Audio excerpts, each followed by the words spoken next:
If you guys want to see more videos like this and many more about our adventures all over the world, please make sure you subscribe, like, and share, and hit that alert bell, guys.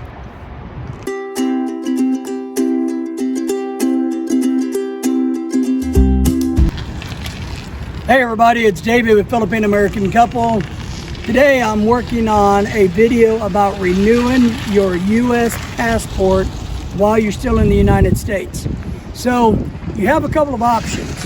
You can of course go to the post office and go through them, but I actually find it much easier if you just come to your local courthouse and they can handle all your passport services much easier. All right guys, let me show you the form and then I'll explain a little bit more to you about what we went through and the timeline. All right, friends. So today we're going to go ahead and work on renewing our U.S. passport. Now this is renewing it, not applying for a new one. So this is the travelstate.gov website that you need to go to. Let me show you a little bit about it. I'll go ahead and put the link in the video description for you guys. But as you can see, you can start off with renew my passport.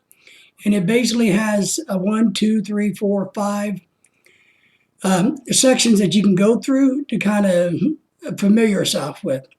How to fill out the DS-82 form, which is the form that we use to renew. It's only 1 or 2 pages, pretty easy to do.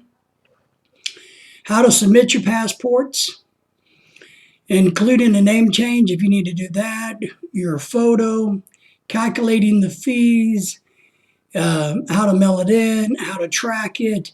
And then of course down at the bottom, a whole bunch of questions and answers, such as, can I renew my passport if it's expired? Can I renew my passport if it's still valid? If I owe back child support, all kinds of good little questions here. So you guys can log on and read and go through all of that. Let me share with you. This is the actual, when you click on the PDF to start filling this out, and you can fill the form out online or you can print it out. Now, let me tell you what we did, just so you know, is we printed it out and we went to, like I showed you earlier, we went to our courthouse and had everything that we needed. And we went to the courthouse, to the passport services. They actually took my picture for me. They double checked all of my documents. This is why I like the courthouse better than the post office, because I just feel like maybe the courthouse knows their stuff a little bit more and the ladies there. So they check everything. You write them a check for $110 and boom, it was 8 weeks later and I got mine in the mail. But let's look over this checklist. So the website is asking you this. You can use the form DS-82 if you meet any of these requirements. So you can basically just go down through here and check yes or no. And then if you answer no to any of these statements above, stop. You cannot use the form. So our statements are this. Can I submit my most recent U.S. book or passport with cards in this application? Yeah. So what they're asking you is, do you have it in hand?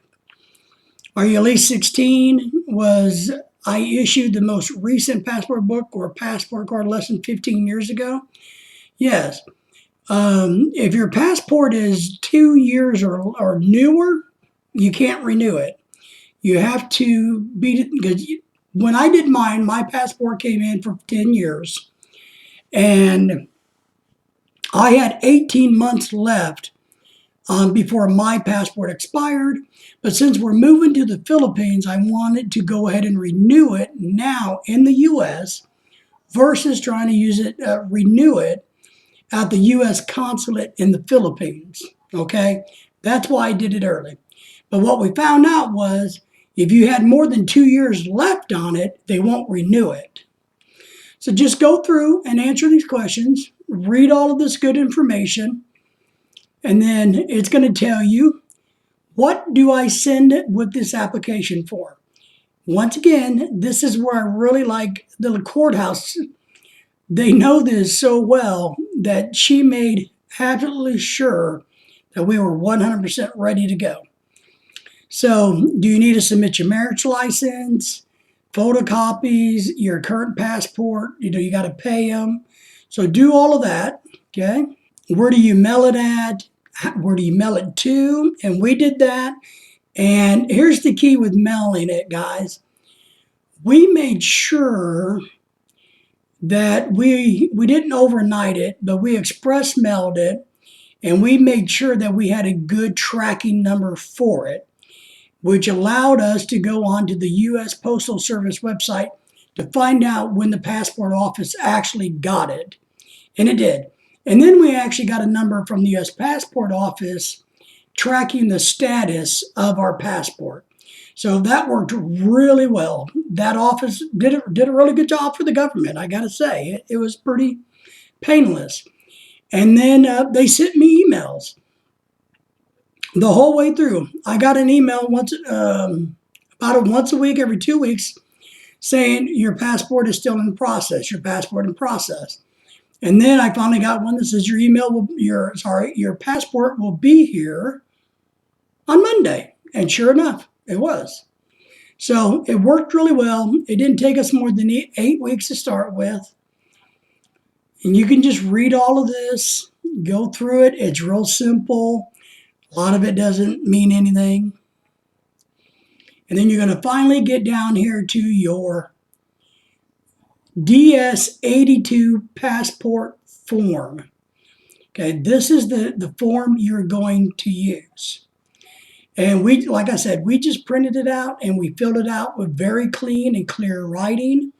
But up here, you're going to see that you got to decide what you want.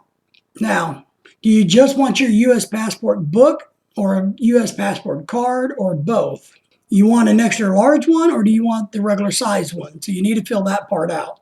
Somebody asked me about, well, why didn't you go ahead and get the U.S. passport card in addition to the passport book? And I told them, I said, from everything that I understood, the card is only good if you're going to be traveling to Canada and Mexico.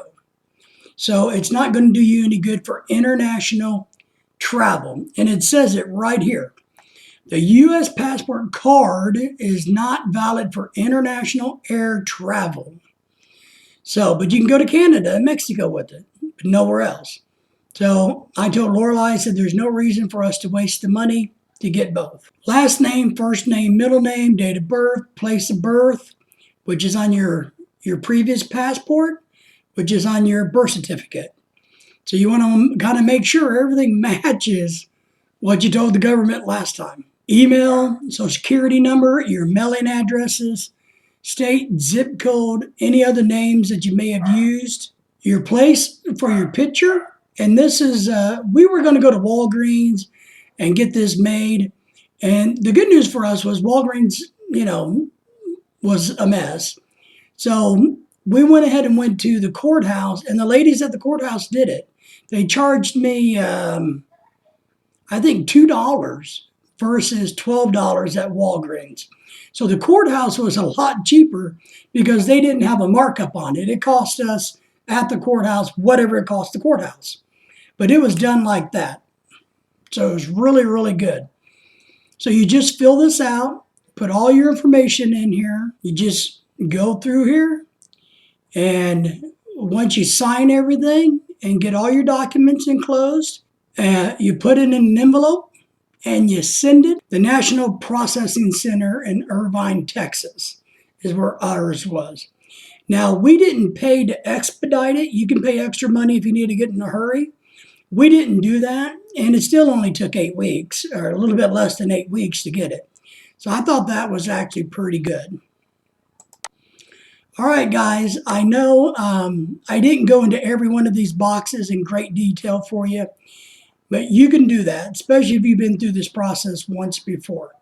Real easy process. Look, we appreciate you guys watching our videos, subscribing to our channel. It means a lot to Lorelai and I.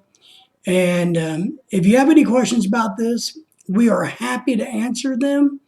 I did tell you it cost me $110, I hope. So that was the renewal fee, $110, if I didn't tell you that.